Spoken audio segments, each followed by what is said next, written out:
الرحیم۔ عزیز طلبہ و طالبات، السلام علیکم۔ میں ظفر علی الکریم پبلک ہائی اسکول شعبہ اردو سے آپ سے مخاطب ہوں۔ ہم نے سبق کا آغاز کیا تھا ایک کہانی بڑی پرانی جس کی مصنف آج حاجہ مسرور اور اس کی علمی حیثیت کے افسانہ نگار۔ آج ہم صفحہ نمبر 45 کی طرف بڑھ رہے ہیں اور اس میں پیراگراف آخری پیراگراف ہے۔ یہ مجھ سے جان چھڑانا چاہتے ہیں، میں نے ان کے لیے کیا نہیں کیا، ہانڈی سے اچھی بوٹیاں ان کو دی، گھی کا تار ان کے برتن میں ڈالا۔ اب بیگم صاحبہ مہمانوں کے سامنے کہہ رہی ہیں کہ یہ مجھ سے جو ہے نا جان چھڑانے کے درپے ہیں، میں نے ان کے لیے بہت کچھ کیا، ہانڈی میں جو اچھی بوٹیاں ہوتی ان کو کھلائے، اچھا سالن ان کو جو ہے نا دیا، ان کے کپڑے دھوئے، استری کی، جوتی پالش کی۔ ارے ہم نے تو کبھی ذمہ دار نے بھی صفائی کے لیے نہیں رکھی۔ ذمہ دار سے مراد ہے صفائی کرنے والی خاتون، صفائی کرنے والی خاتون۔ عموماً بڑے گھروں میں جو ہے صفائی کے لیے اس طرح کی خاتون کو رکھا جاتا ہے، یعنی ان کی خوب خدمت کی، کپڑے استری کی اور جوتی پالش کی۔ اس کو ہم کہتے ہیں کہ بیگم نے میاں کی جو ہے نا خوب خدمت کی۔ یہاں تک وہ بجت گزار تھی کہ صفائی کے لیے کبھی جو ہے نا صفائی کرنے والی خاتون بھی نہیں رکھی۔ میں نے گھر کے خرچ میں سے پیسہ جوڑا اور اس گھر پر خرچ کیا کچھ نہیں کیا۔ میں نے گھر کے خرچ میں سے پیسہ بچایا اور اسی گھر پر خرچ کیا۔ اس گھر کے لیے مجھ سے جتنا ہو سکتا ہے میں نے کیا۔ بچے پالے، کبھی بچوں کی بیماری آزاری میں نہیں کہا کہ دفتر سے چھٹی لو، اور اب کہہ رہے کہ میں چاہتی ہوں یہ گھر بیٹھ کر میری صورت تکنا پنجابی زبان کا لفظ ہے اور اس کو کہا جاتا ہے دیکھ۔ اردو میں دیکھ اور پنجابی زبان میں جو ہے نا تک یا تکنا کا لفظ استعمال ہوتا ہے۔ میں نے بچوں کی پرورش کی، ان کی بیماری میں کبھی ان سے نہیں کہا کہ آپ دفتر سے چھٹی لے لیں، اور اب یہ کہہ رہے کہ یہ گھر میں بیٹھ کر جو ہے میری شکل دیکھنا چاہتے ہیں۔ ارے کبھی تو پوچھے کہ مرتی ہوں یا جیتی ہوں، کبھی یہ مجھ سے تو پوچھے کہ میری زندگی کس طرح گزر رہی ہے، میں کس طرح زندگی گزار رہا ہوں۔ ارے بیٹی، اللہ نے عورت کو اتنی ہمت دی ہے کہ سب کرتی ہے، اس کا کیا ذکر کرنا۔ میری بیٹی نے تو بوڑھے کلرک نے پھر اپنی بیٹی کا ذکر چھیڑا مگر کسی نے ادھر توجہ نہ دی۔ ارے بیٹی، عورت کو اللہ تعالیٰ نے بہت ہمت عطا کی ہے، یہ سب کچھ کرتی ہے، اس کا کیا ذکر کریں گے، اس کا کیا تذکرہ کریں گے۔ میری بیٹی نے اپنی بیٹی کے متعلق جو ہے نا بوڑھے کلرک بیٹی کے متعلق کچھ کہنا چاہتے ہیں مگر کسی نے اسی طرح توجہ ہی نہیں کی۔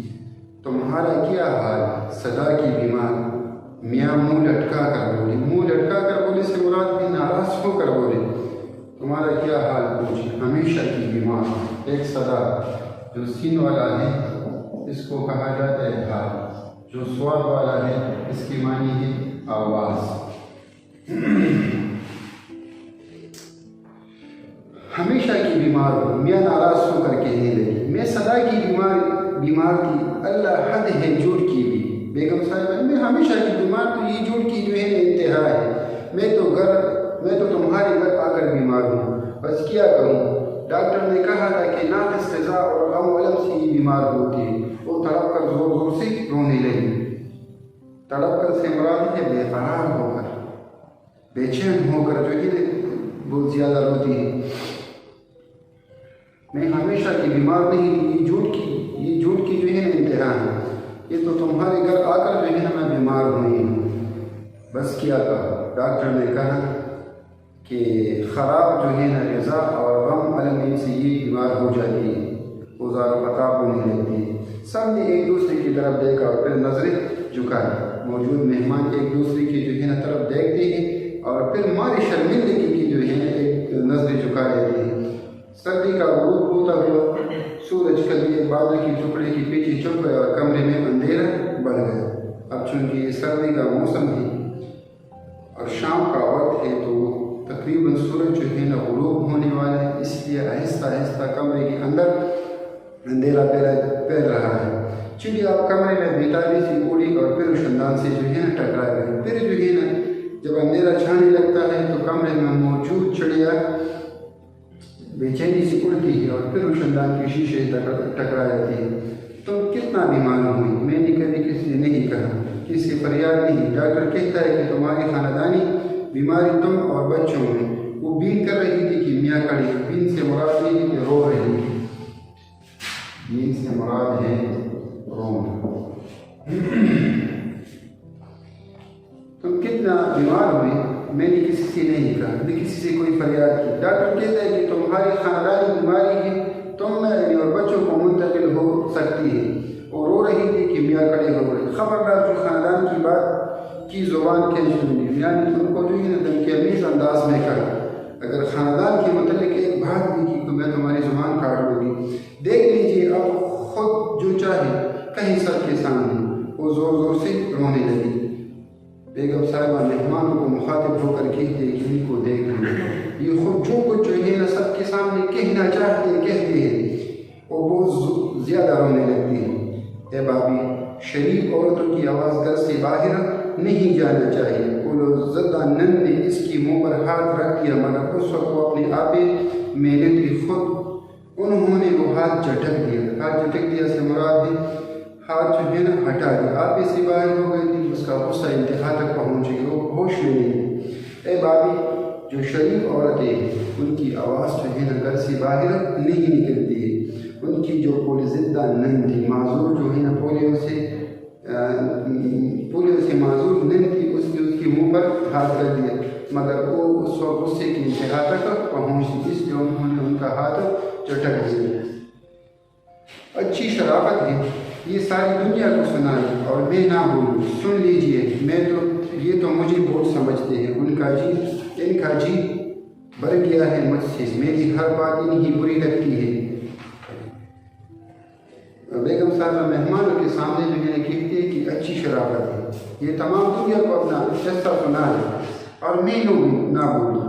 سن لیجئے، یہ مجھے ایک بوجھ سمجھتے ہیں، ان کا دل جو ہے نا مجھ سے بیزار ہونے لگا ہے، کیونکہ میری ہر بات ان کو اچھی نہیں لگتی، ناگوار لگتی ہے، اور میں نے ان کے لیے کیا نہیں کیا۔ وہ اسی طرح روتی ہوئی بین کرتی، اور میں نے ان کے لیے سب کچھ کیا۔ رونے کی حالت میں وہ اس طرح کہہ رہی تھی، چپ رہو، میں تو کہتا ہوں تم جاؤ اپنی بہن کے پاس، جاؤ سامان باندھو، جب تک میں نہ بلاؤں مجھے آ کر صورت نہ دکھا۔ صورت سے مراد ہے شکل۔ میں نے اس کو کہا آپ خاموش رہے، میں کہتا ہوں خاموش ہو جاؤ اپنی بہن کے پاس، سامان باندھو، جب تک میں آپ کو اس گھر میں نہ بلاؤں اپنی شکل جو ہے نا مجھے مت دکھانا۔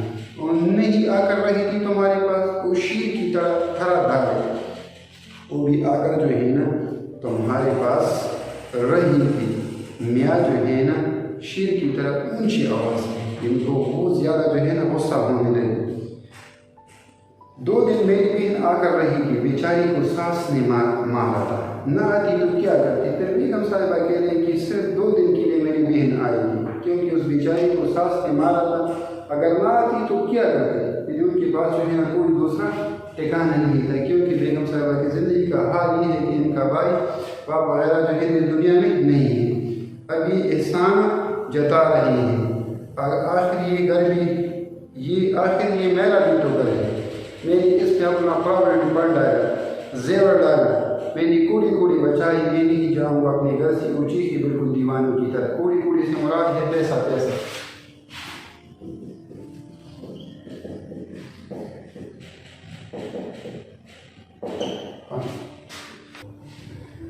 میں نے اس گھر کے لیے بہت کچھ کیا، اپنا فنڈ جو ہے اس میں ڈال چکا ہوں، زیور ڈال چکا ہوں، پیسہ بچایا، میں نہیں جاؤں گی۔ وہ بالکل دیوانوں کی طرح جو ہے چیخ رہی تھی۔ کون دیوانوں کی طرح چیخ رہی تھی؟ بیگم صاحب۔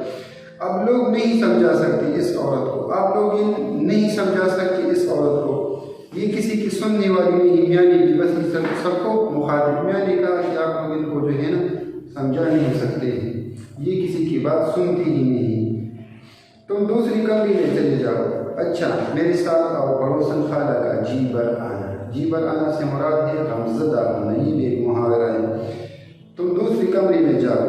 اچھا، میرے ساتھ آؤ۔ پڑوسن خالہ نے غمزدہ انداز میں ان کو کہا، مگر خالہ میں کیوں جاؤں، میرا کیا قصور ہے؟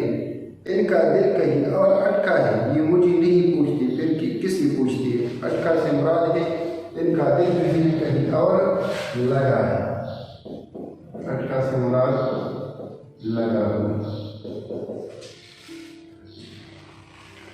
میرا کیا گناہ ہے، ان کا دل اگر کسی اور جگہ لگا ہے، میرا نہیں پوچھتی ہے تو پھر کس کا پوچھیں گی؟ میں سب سمجھتی ہوں، وہ مچل مچل کر روتی اور کہتی رہی، مجھے سب کچھ سمجھ آ رہا ہے۔ وہ بہت زیادہ رو کر رونے کے انداز میں اس طرح کہہ رہے ہیں، بابی اب بھیا ٹکٹ لائی ہے تو 2-4 دن کو کراچی، وہ زندہ نیند نے سمجھانا چاہا۔ اب ان کی جو معذور جو ہے نا پولیو سے معذور نیند تھی، انہوں نے ان کو سمجھایا کہ اب بھائی جو ہے نا ٹکٹ لائے ہے، اگر آپ 2-4 دن کے لیے کراچی چلے جائیں تو اس میں کیا برائی ہے؟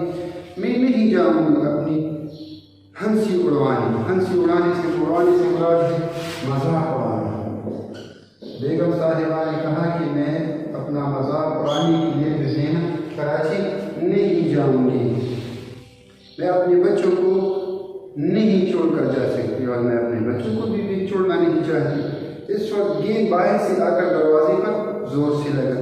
جب میاں بیوی کے درمیان مہمانوں کے سامنے اس طرح کی باتیں ہو رہی تھی، بچے صحت میں ذہن کہہ رہے تھے کہ بات آ کر جو ہے دروازے پر لگتا ہے، ہاں توڑ دے دروازے، دیکھیں گے تمہارے ابا اور باپ بنوائیں گے۔ میری آنکھوں کے سامنے یہ حال ہے گا جیسے وہ ہسٹریا میں بک رہی ہے۔ ہسٹریا سے مراد ہے کہ وہ بے ہوشی میں جو ہے نا مدہوشی میں، یعنی نیم پاگل پن کو کہا جاتا ہے کہ وہ بول رہی ہے، ہاں توڑ دے دروازے، دیکھیں گے تمہارے ابو اور بنائیں گے۔ میرے سامنے جو ہے نا گھر کا اس طرح حال ہے جیسے وہ پاگل پن میں، نیمی ہوشی میں یا مدہوشی کے عالم میں بول رہی تھی۔ میں کہتا ہوں سامان باندھو، ٹکٹ ضائع ہو جائے گا جلدی۔ وہ اب دھیمی آواز میں مستحکم لہجے میں بولی۔ میں نے اس کو کہا کہ میں آپ کو یہ کہہ رہا ہوں کہ آپ سامان تیار کر لیں، ٹکٹ ضائع ہو جائے گا۔ وہ اب آہستہ آواز میں جو ہے ایک مستحکم اور مضبوط لہجے میں بات کر رہے تھے۔